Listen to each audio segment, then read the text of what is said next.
Guillain బారీ syndrome కొత్త జబ్బేమీ కాదు, పాతదే. అయినా ఇటీవల పూణే పరిసర ప్రాంతాల్లో ఎక్కువగాను, మన దగ్గర అక్కడక్కడ జీబీఎస్ కేసులు నమోదవుతున్నాయి. మామూలుగా పెద్దలకే పరిమితమయ్యే గులియన్ బారీ సిండ్రోమ్ ప్రస్తుతం పిల్లలు, శిశువుల మీద కూడా దాడి చేస్తోంది. కొందరికి వెంటిలేటర్ సాయంతో అత్యవసర చికిత్స చేయాల్సిన పరిస్థితి కూడా తలెత్తుతుంది. నాడీ వ్యవస్థను కుప్పకూల్చి పక్షవాతం తాలూకు లక్షణాల్ని తెచ్చిపెట్టే గులియన్ బారీ సిండ్రోమ్ గురించిన పూర్తి వివరాల్ని ఇప్పుడు తెలుసుకుందాం.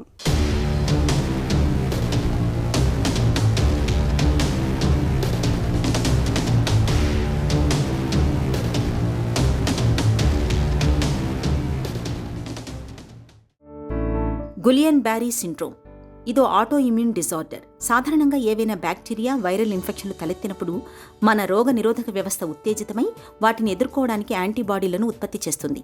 ఇవి హానికారకాల పనిపట్టి ఇన్ఫెక్షన్లను నయం చేస్తాయి.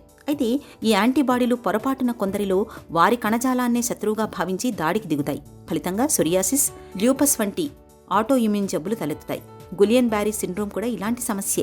వెన్నుపాము నుంచి కాళ్ళు, చేతుల వంటి భాగాలకు వెళ్లే నాడుల మీది మైలిన్ అనే రక్షణ పొరను ఈ యాంటీబాడీలు దెబ్బతీయడంతో సమస్య మొదలవుతుంది.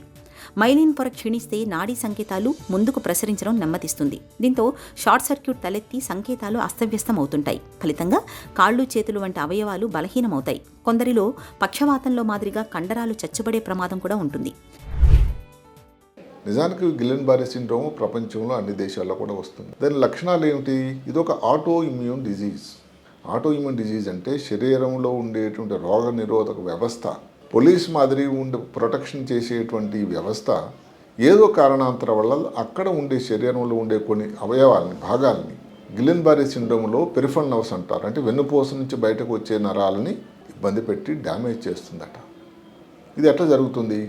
ఏదన్నా ఒక వైరల్ ఇన్ఫెక్షన్ వచ్చిందనుకోండి, లేదు ఇప్పుడు ఈ సీజన్లో బాగా తెలుస్తున్నది ఏమిటంటే క్యాంపైలోబాక్టర్ జెజునై అని ఈ ఇన్ఫెక్షన్ వచ్చింది. అంటే ఏమిటి? పొట్ట నొప్పి వచ్చింది, నీల విరోచనాలు, గ్యాస్ట్రోఇటిస్ ఎంటరైటిస్ అంటాం కదా, అది వచ్చింది, తగ్గిపోయింది. కానీ ఒక వారం 10 రోజుల తర్వాత కొన్ని లక్షణాలు పడచూపడం మొదలైనవి. ఎట్లాంటివి? కాళ్ళు నడవడం కష్టం అవ్వడం, మింగడంలో కష్టం, కొంచెం మాటలో కష్టం, ఆయాసం, తిమ్ముర్లు, కాళ్ళలో ఏదో సూదులతో దీంతో పొడిచినట్టు, అదే గుండె స్పందనలో కూడా తేడా రావడం, అది బీపీలో కూడా కొంచెం ఒకసారి ఎక్కువ ఉండడం, కొన్నిసార్లు తక్కువ ఉండడం, గుండె స్పందన ఎంత తేడా రావడం అంటే అప్పుడప్పుడు పేస్ మేకర్ కూడా పెట్టాల్సిన అవసరం రావడం, కాళ్ళు చేతులు వీక్ అయిపోయి వెంటిలేటర్ పెట్టాల్సినటువంటి విషయం కూడా ఈ ఇబ్బందులు ఉంటూ ఉంటుంది. గులియన్ బారీ సిండ్రోమ్కు ఖచ్చితమైన కారణం ఏంటన్నది తెలియదు. కానీ అత్యధిక శాతం మందిలో ఇన్ఫెక్షన్ మొదలైన 1-2 వారాల తర్వాతే ఇది బయటపడుతుంటుంది. ప్రధానంగా కాంపైలోబాక్టర్ బెజునీ బ్యాక్టీరియా కారణమని చెప్పుకోవచ్చు. సైటోమెగాలే, ఎప్స్టీన్ బార్, జికా వైరస్ల వంటివి దీనికి కారణం కావచ్చు. ఈ బ్యాక్టీరియా, వైరస్ల వ్యాప్తికి బాధితుల మలంతో కలుషితమైన నీరు, ఆహారమే ప్రధాన కారణం కావటం గమనార్హం. అరుదుగా ఇన్ఫ్లుయెంజా, టెటనస్ టీకాల వంటివి గులియన్ బారీ సిండ్రోమ్కు దోహదం చేయవచ్చు. గులియన్ బారీ సిండ్రోమ్ బారిన పడ్డప్పుడు పాదాలు, కాళ్లలో బలహీనత మొదలై చేతులు, ఛాతీ, మెడ, ముఖం వంటి భాగాలకు విస్తరిస్తూ ఉంటుంది. సమస్య ముదురుతున్న కొద్దీ కండరాల బలహీనత పక్షవాతంగానూ మారుతుంది. కొంతమందిలో వేళ్లు, మడమలు లేదా మణికట్టు వద్ద సూదులు పడుస్తున్నట్టు అనిపిస్తుంటుంది. కాళ్ల నొప్పులు, సరిగ్గా నడవలేకపోవడం, నడుస్తున్నప్పుడు తూలటం, మెట్లు ఎక్కలేకపోవడం, నోరు వంకరపోవటం, మాట్లాడటం, నమలటం, మింగటంలో ఇబ్బంది పడటం, 1-2 దృశ్యాలు కనిపించడం, కళ్లను కదిలించలేకపోవటం, శ్వాస తీసుకోవడానికి తోడ్పడే కండరాలు బలహీనం కావటం వంటి లక్షణాలు కనిపిస్తుంటాయి. అరుదుగా కొందరికి విపరీతమైన చెమటలు పడుతుంటాయి. ఒకే చోట పూణే పరిసర ప్రాంతాలు, దాని పక్కన ఉండేటువంటి ఇంకో కార్పొరేషన్ పింప్రి చించ్వాడ్, ఇవన్నీ ఏరియాలో చూసుకున్నట్టయితే అసలు 166 కేసులు ఒకేసారి ఒక నెల లోపల 2 వారాల్లో రావడం అన్నదే అవుట్ బ్రేక్ అని దీన్ని నామకరణం చేశారు. అందుకని కారణాలు వెతుకుతూ ఉంటే దీని లోపలికి ఇప్పుడు ఇండియన్ కౌన్సిల్ మెడికల్ రీసెర్చ్ అని వాళ్ళు, NIV national institute of virology, ప్రపంచ ఆరోగ్య సంస్థ కూడా రంగంలోకి దిగి కడు చర్యలు, దానికి పరీక్ష విధానాలు చూస్తూ ఉన్నారు. చివరికి తేలింది ఏమిటంటే ఎక్కువ శాతం ఏదైతే అక్కడ పారిశుధ్యం అన్నది తక్కువ ఉంది ఆ ప్రాంతంలో. ఈ మధ్యకాలంలో కొన్ని ప్రాంతాలు పూణే కార్పొరేషన్లోనికి చేర్చబడ్డాయి. చేర్చడం వరకు బాగానే ఉంది, కానీ ఆ గ్రామాల్లో కొన్ని నీరు తాలూకా ఏదైతే ఉందో అది ప్రొటెక్టెడ్ నీరు కాదట, కలుషితమైన నీరు. ఇంకా అక్కడ ఉండేటువంటి బోర్వెల్స్ నుంచో లేకపోతే అది సరిగ్గా ప్రొటెక్ట్ చేయనటువంటి వాటర్ను ట్యాంకర్లో, ప్రైవేట్ ట్యాంకర్లో ఆ వాటర్ సప్లై జరుగుతూ ఉంది. ఈ ప్రైవేట్ ట్యాంకులను పరీక్ష చేయగా చాలా వాటిల్లో కాంపైలో బ్యాక్టర్ జెజునై అని ఒక బ్యాక్టీరియా తేలింది. దాని వలన వచ్చినటువంటి వ్యాధి అని.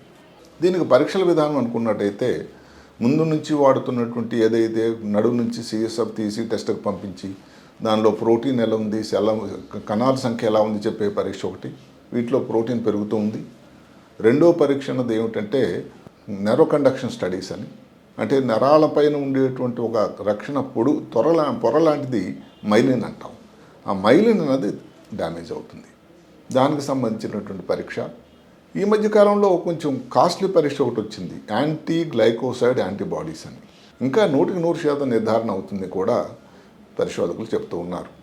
గులియన్ బ్యారీ సిండ్రోమ్ను డాక్టర్లు చాలా వరకు ఆయా లక్షణాలను బట్టి అంచనా వేస్తుంటారు. అవసరమైతే నెర్వ్ కండక్షన్ స్టడీ చేయడం ద్వారా జబ్బును నిర్ధారించుకుంటారు. ఈ పరీక్షలో నాడుల మీది చర్మానికి ఎలక్ట్రోడ్లను అమర్చి స్వల్పంగా షాక్ ఇచ్చి పరీక్షిస్తారు. దీంతో నాడీ సంకేతాలు ఎంత వేగంగా ప్రసరిస్తున్నాయో తెలుస్తుంది.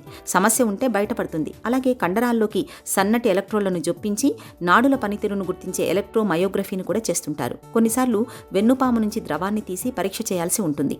ఇతరత్ర నాడీ సమస్యలు ఏవైనా ఉన్నాయేమో తెలుసుకోవడానికి ఎంఆర్ఐ పరీక్ష కూడా అవసరం అవుతుంటుంది. ఇక చికిత్స విషయానికి వస్తే రక్తనాళం ద్వారా ఇమ్యునోగ్లోబులిన్లు 5 రోజుల పాటు ఇవ్వడం బాగా ఉపయోగపడుతుంది. ఇవి యాంటీబాడీలను, ఇతరత్ర విషతుల్యాలను నిర్వీర్యం చేస్తాయి. అలాగే ప్లాస్మా ఫెరసిస్ పద్ధతిలో రక్తంలోని ప్లాస్మాలో తేలియాడే యాంటీబాడీలను వడపోయటం వల్ల కూడా మంచి ఫలితం ఉంటుంది. చికిత్స అనంతరం 90% మంది చాలా వరకు కోలుకుంటారు. వైద్యం గురించి ఆలోచించినట్టయితే 2 విధానాలండి. ఒకటి ఐవిఐజి, ఇంట్రావీనస్ ఇమ్యునోగ్లోబులిన్. 0.4 గ్రాములు కిలో బాడీ వెయిట్కి టోటల్ బాడీ వెయిట్ని బట్టి ఇవ్వాల్సి ఉంటుంది. దగ్గర ఒక 5 నుంచి వారం రోజులు ఇవ్వాల్సి ఉంటుంది. రేరుగా అవసరాన్ని బట్టి ఇంకొకసారి ఆ కోర్స్ కూడా రిపీట్ చేయాల్సి ఉంటుంది. ఎక్కువ మంది చెప్పడం మాత్రం కోర్స్ అంత రిపీట్ చేయాల్సిన అవసరం లేదు అని. రెండోది ప్లాస్మా ఫెరిసిస్. అంటే ఏదైతే మనం ఇంతవరకు చెప్పుకున్నామో యాంటీబాడీస్ అన్నది రక్తంలో తేలియాడుతూ వెళ్తూ ఉండడం వల్ల ఈ ప్లాస్మా ఫెరిసిస్ అనే ప్రక్రియ ద్వారా ఆ యాంటీబాడీస్ని మనం కానీ ఫిల్టర్ చేసేసామనుకోండి, దానివల్ల ఈ జబ్బు తాలూకు ఉధృతం తగ్గుతున్నది దానిలో ఉన్నటువంటి ఒక ప్రిన్సిపల్. ఇమ్యునోథెరపీ చేసినట్టయితే చాలా మంచి రిజల్ట్స్ ఉంటూ ఉంటాయి. అయితే 90 నుంచి 90% మంచి ఫలితాలు, బాగా రికవర్ అవుతారండి. ప్రమాదం వల్ల మిగిలిన 5 నుంచి 10%లోనే. అదే కాకుండా వెంటిలేటర్ మీద వెళ్తూ వచ్చేటువంటి సెకండరీ కాంప్లికేషన్స్ అంటాం. అంటే ఏమిటండి, చెస్ట్లో ఇన్ఫెక్షన్ కానీ, యూరిన్లో ఇన్ఫెక్షన్ కానీ, న్యూమోనియా కానీ ఇలాంటి రావడం వల్ల వచ్చే కాంప్లికేషన్స్ అన్నది ఎక్కువ. గిలియన్ బారీ సిండ్రోమ్ వల్ల రికవర్ అనేది 95% ఉంటుంది. కాబట్టి ప్రమాదం అయితే ఉన్నది కానీ భయపడాల్సిన అవసరం లేదు. దీనికి తీసుకోవాల్సిన జాగ్రత్తలు అన్నట్టయితే కలుషితమైన నీటిని సేవించకూడదు. నీరు వేడి చేసుకొని బాగా తాగాలి. భోజనం చేసే పదార్థాలు కూడా వేడిగా ఉండాలి. గులియన్ బారీ సిండ్రోమ్కు ఎంత త్వరగా చికిత్స తీసుకుంటే అంత బాగా కోలుకుంటారు. నీళ్ల విరేచనాలు, కడుపులో నొప్పి వంటి బ్యాక్టీరియా, వైరల్ ఇన్ఫెక్షన్ తలెత్తిన 1-2 వారాల తర్వాత కాళ్లలో బలహీనత వంటి లక్షణాలు కనిపిస్తే నిర్లక్ష్యం చేయకూడదు. వెంటనే డాక్టర్లను సంప్రదించాలి. చికిత్స ఆలస్యమైతే కాలు, చేయి బలహీనత వంటివి అలాగే ఉండిపోవచ్చు. ఇక నివారణ విషయానికొస్తే కాచి వడబోసిన సురక్షితమైన నీటిని తాగటం మేలు. కూరగాయలు, పండ్ల వంటి వాటిని 1-2 సార్లు శుభ్రంగా కడిగిన తర్వాతే వాడుకోవాలి. మాంసాహారాన్ని సరైన ఉష్ణోగ్రతలో పూర్తిగా ఉడికేలా వండుకోవాలి. పచ్చిగుడ్లకు దూరంగా ఉండడం మేలు. వంట వండేటప్పుడు, భోజనం చేసే ముందు, మల విసర్జన తర్వాత శుభ్రంగా చేతులు కడుక్కోవాలి. మాంస పదార్థాలను కడిగిన, కోసిన చోట్లను వేడి నీటితో శుభ్రం చేయాలి. ఈ జబ్బు నేరుగా ఒకరి నుంచి మరొకరికి సోకేది కాకపోయినప్పటికీ కలుషిత నీరు, ఆహారం ద్వారా వ్యాపిస్తున్న నేపథ్యంలో జాగ్రత్తగా ఉండడం అవసరం.